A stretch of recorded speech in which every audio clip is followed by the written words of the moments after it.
Hey, I'm Dave, and I am busy trying to change international rugby. And you might be curious why I'm so obsessed with rugby's Lineal World titles, because you know they're not official, they're not anything come through. In fact, you might be wondering who the hell came up with them. And the answer to that is me, but alongside some others. 2008, we were online on a kind of forum, Rugby Rebels, and essentially it was a kind of statistics chat. We were like, "Oh, what would happen if you did that? Winner stays on in rugby." Worked it out, and we're just like, "This is cool." Named it the Raeburn Shield. Probably would have just stopped there. We did put it on a website, but what didn't take long before it was just me, really, probably in a year. And I was like, actually, no, this is cool. I'm going to make this happen. And so kind of ran a website. I kept some of the kind of social media stuff going for it. I never showed myself because the truth is I didn't really want to be known, right? But I've been there the whole time. And more recently, I've realized that actually it takes a human and a kind of storytelling to come through. I kind of always knew that, but as I say, I'm just a very regular dude, and that probably feeds into the other part of it is that this isn't something I do full time. In fact, I have very little time. I have a very busy real job, 3 kids. Like, you know, if I'm honest with you, some of the graphics you've seen have been made while I take a dump. You know, lots of stuff is filmed after all my family, well, filmed on dog walks with this one.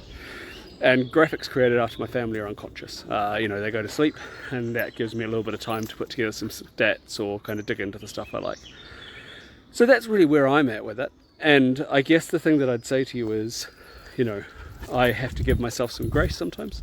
There's so much more I'd like to do, and there's so much more I'd like to chase after, but I just can't do it all. And that's why, you know, I kind of try and be kind to myself and go, sometimes you're not going to be able to post all the time. Sometimes you're going to have to reuse stuff. Jesus, I'd love it if I could do it every day, but that's not the reality. But the thoughts in my brain of what I could do given some time, woo, it could be so cool. But hey, that's one for the future. Since I'm here rambling, I didn't actually add why these need to happen. And the truth is, they need to happen for a couple of reasons. One is just engagement. Rugby's more fun when we all compete for the same prize. And therefore, actually, the Rugby World Cup is amazing, right? It's the pinnacle, absolutely should be. It's once every 4 years.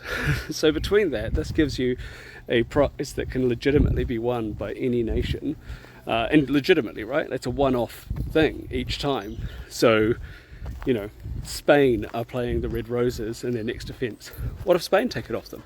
You know, or Argentina are playing England and the men's side who hold it. You know, if they take it, there's actually a route where Uruguay could get a shot this summer. Just remarkable stuff. And so I'd love to see that happen. Anyway, I need to stop now.